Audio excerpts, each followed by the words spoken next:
뼈 때리는 교회 언니들. 앞서 쇼츠 영상으로 교회 선택 7가지 기준을 한 편 올려드렸어요.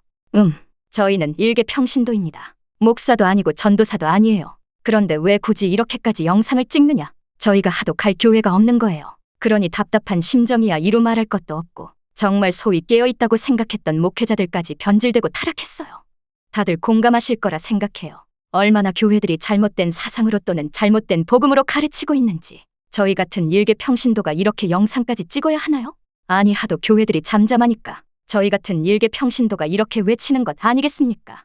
정말 참담합니다. 여러 교회를 숱하게 다녀봤지만 아주 당연한 건데도 위 7가지 기준에서 단 한 가지라도 걸리지 않는 교회가 없다는 사실에 더욱 놀랍고, 이것은 나눠야겠다. 그래서 이렇게 영상으로 준비해보았습니다. 교회들이여, 목사님들이여, 제발 깨어나 주세요. 흑흑. 첫 번째, 구원론이 바른가에 대한 내용인데요. 제가 다녀본 교회 중 올바른 구원론으로 설교하시는 목사님은 찾아보기 힘들었어요. 저는 분명 믿음 뒤에는 행함이 뒤따라야 하고, 우리가 회개하고 자복할 때, 죄에서 돌이킬 때 구원이 이루어진다고 성경에서 배웠는데, 믿기만 하면 다 천국 가는 것처럼 설교를 하시더라고요. 여러분은 이제 입으로 시인하였기에 구원받았습니다. 구원의 확신을 가지세요. 당신의 구원은 영원한 거예요. 이게 정말 맞는 말입니까? 확신만 있으면 다 천국 가는 게 맞습니까? 한번 생각해보세요. 두렵고 떨림으로 너희 구원을 이루라고 하신 비슷한 구절은 성경 여러 곳에서 쉽게 찾아볼 수가 있어요. 아니, 무슨 구원파도 아니고 한 번 구원은 영원하다는 논리는 그저 교리에 불과한 거잖아요. 성경보다 교리가 우위에 있는 것이 참으로 안타깝습니다. 두 번째, 배도한 교회입니다. 요즘 말도 많고 탈도 많은 WCC. 그 부분에 대해서는 아마도 많은 교단이 WCC에 속해 있다 보니 그냥 두루뭉술 넘어가시는 교회 및 목사님들이 많은 것 같아요. 침묵하거나 아니면 함께 가거나 그 교단에서 나오거나 완전한 반대 입장에 계시는 분들은 정말 소수인 것 같아요. 어떤 대형교회 목사님은 또 그러시더라고요.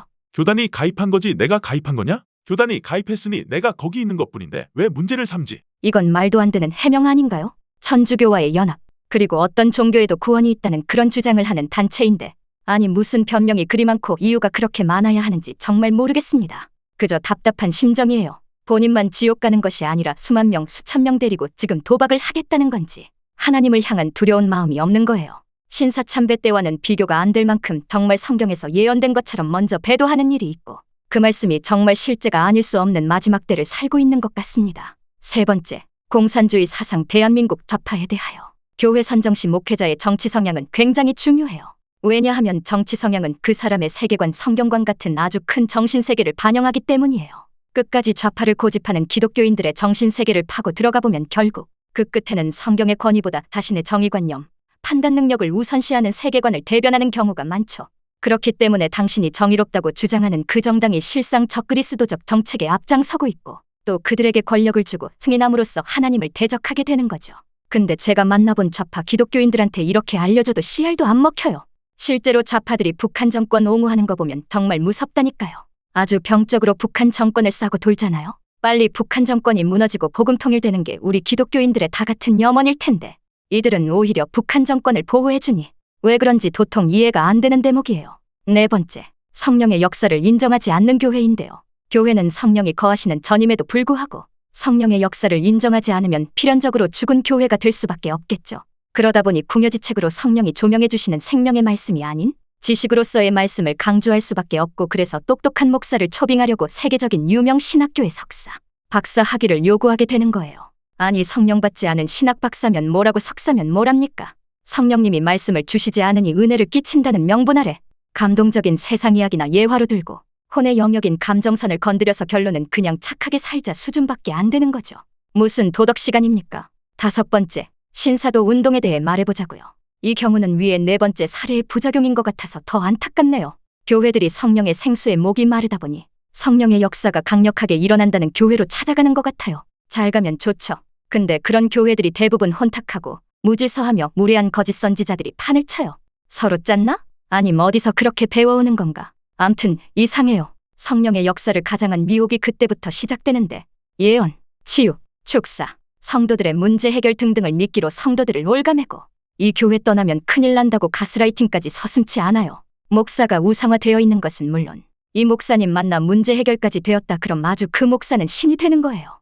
직통계시는 물론 본인에게 순종하는 것이 곧 하나님께 순종하는 것이라고 성도들로 하여금 착각하게 만들고요. 성도의 일거수일투족 관여하여 본인의 영적 노예가 되게끔 만들어요. 반무당 그 이상도 이하도 아니에요. 그러니까 여러분 신령하다는 목사 찾아다니시면 절대로 안 돼요. 목사가 대신 응답 받아주는 거 아니에요. 여러분이 골방에서 직접 주님과 대면하셔야 합니다. 주님과 직접 문제 해결하시고요. 주님 앞에 마음을 찢고 부르짖으세요.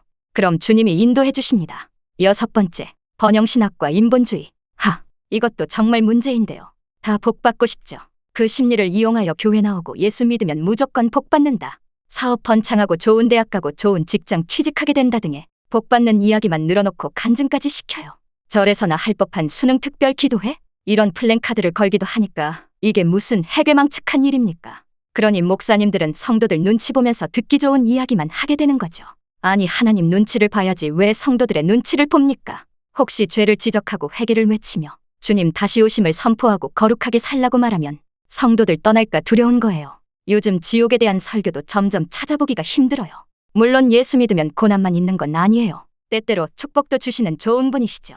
근데 마치 하나님이 무슨 도깨비 방망이라도 되는 것처럼 축복만 주시는 하나님을 강조하면 성도들에게 고난이 왔을 때 다시 세상으로 떠날 자들이 많지 않겠어요? 제발 성도들 모으기 위한 달달한 설탕복음만 전하지 말고 사랑의 하나님 플러스 공의의 하나님도 전해주세요.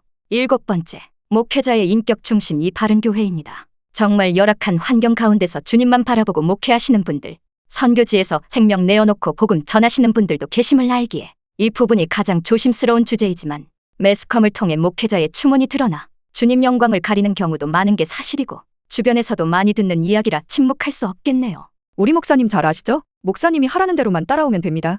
하나님께서 우리 목사님을 통해 말씀해 주실 거예요. 여러분은 이 말이 어떻게 들리시나요? 이 말은 제가 갔던 교회 성도님께서 하신 말씀이에요.